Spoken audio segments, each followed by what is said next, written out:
everyone, thanks for joining me for another video. This week we're going to talk about manipulation. I want to give you some signs of manipulation, but more importantly, what I want you to understand and start really either working on or overcoming is why we're so easily manipulated sometimes. So if you struggle with this and you don't even realize when it's happening to you until either after the fact, or you just know you're dealing with a little bit of a toxic person and you're trying to figure out like, what is this person doing that's manipulating and why do I always fall for it? This video is for you. First off, let's talk about the different types of manipulation. You have emotional manipulation, which is basically where a person uses things like fear to scare you into doing something that they want you to do. Shame, guilt, things like that. They could also do it through giving you like this sense of obligation, like you have to do something. It can be done through blackmailing. It can be done through even flattery, just kind of boosting you up a little bit. So that's emotional manipulation.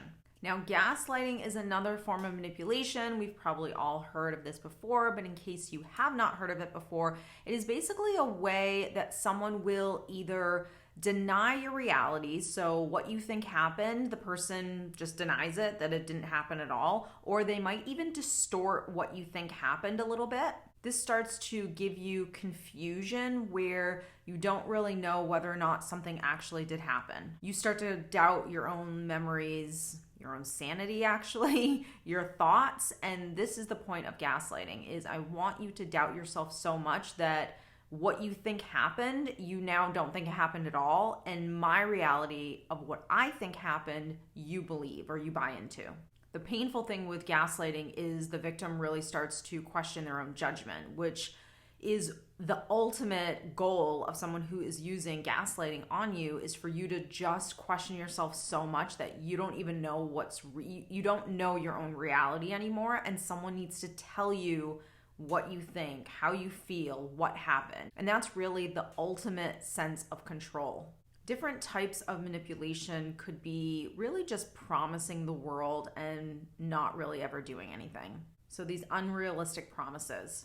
You could also be the victim of love bombing, which is just an excessive amount of affection and attention that's being placed on you where you love it and you eat it up. And really that's just a person who is the manipulator. It's just their grooming tactic. It's their way of kind of grooming you to either trust them or fall in love with them, so you can start to let your guard down, where those other forms of manipulation will start to happen, things like emotional manipulation and gaslighting. You're more susceptible to manipulation and control if you trust a person. And so the love bombing is just a way of grooming you to trust that abuser. So again, you can just let your guard down. Now let's get into some reasons why sometimes we are so easily manipulated. The first thing is going to be just your own emotional vulnerability. When you're in heightened states of emotion, and usually these are the emotions that we don't like to experience. So maybe we're feeling a lot of fear, maybe we're feeling uncertainty, maybe we're feeling guilt, we're feeling something uncomfortable, and because we don't know how to deal with it, we're more susceptible to influence. We're more susceptible to someone coming in to help us or save us. This is where a person can exploit those emotions that you're feeling that are uncomfortable, that you're not really dealing with or know how to tend to get what they want out of the situation.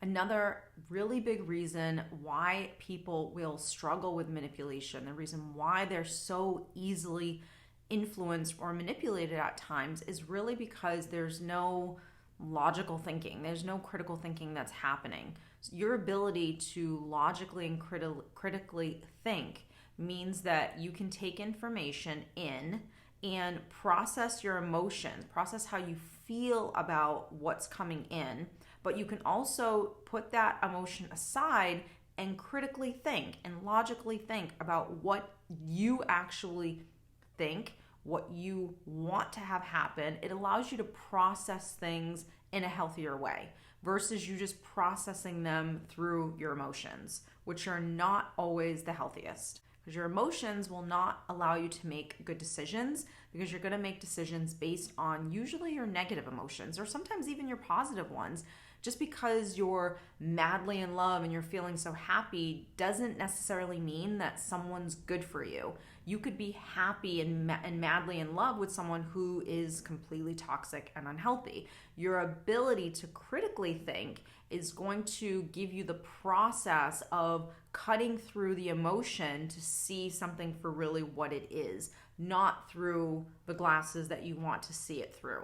So if you lack the ability to do that, which most people do, most people are not mindfully aware of what's in front of them and logically think. They just emotionally are thinking all the time. So they think that they're making good decisions for themselves, but they're basing those decisions on their emotions, and your emotions are always going to be tied also to your fears, your insecurities, and your wounds.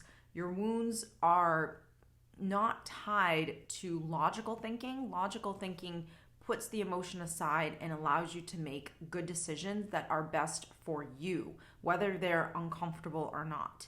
One of the biggest reasons I think sometimes that certain people can be so easily manipulated is because of really just an overload of information. Like, we are bombarded constantly, all day, every day, with a ton of information.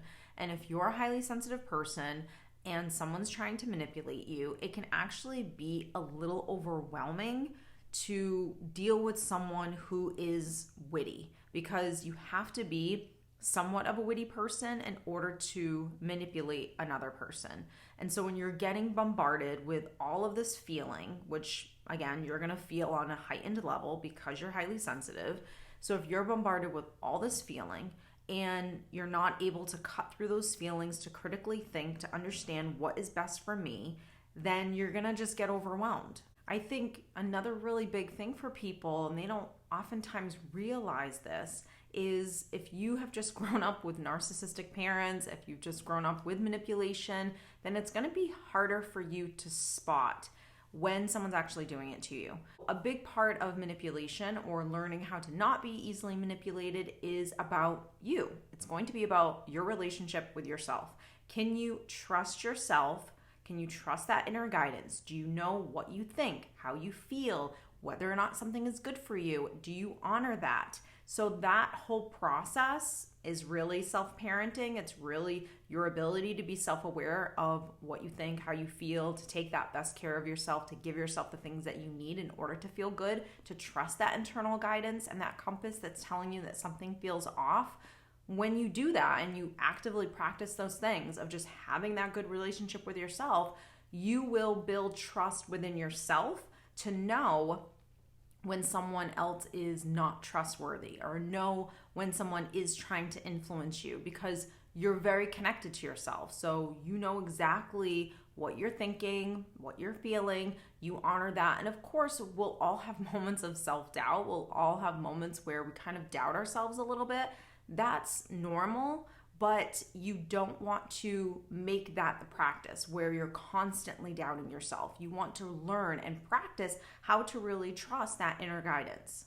Remember, there's only so many reasons why someone manipulates. Not every person that manipulates even knows that they're doing it, but the biggest reasons are just power and control. That kind of control that I have over you allows me to get what I want out of the situation. And there's that lack of empathy that's sometimes there to think about someone else other than yourself, to want to just focus solely on yourself. So it doesn't matter what I have to do, if I have to threaten you, if I have to lure you in, if I have to guilt you, no matter what I am going to do, I'm going to get what I want out of this situation. When you're dealing with also someone who is just really insecure, is led by their ego, they want to control, they want that kind of power over another person, because it really soothes the ego. It makes that person feel bigger than what they feel inside. Protecting yourself from manipulation is really just going to require three things. It's going to require you having the awareness of when something feels off, the awareness of what you think and how you feel about a situation, regardless of what someone else is doing or saying, your ability to critically think, to use logic in situations, and your ability to just really be assertive on what you think and how you feel, and putting those boundaries in play. So everyone, thanks for joining me. I hope you enjoyed today's video. We are currently doing a little summer sale for you guys. So we're taking 50% off my high value boot camp. The link is down below for that if you would like to take advantage, as well as also we are starting our 30-day mindset makeover. Links below for everything. That way you guys can check out and look into what options work best for you. But other than that, I will see you guys in next week's video. Bye.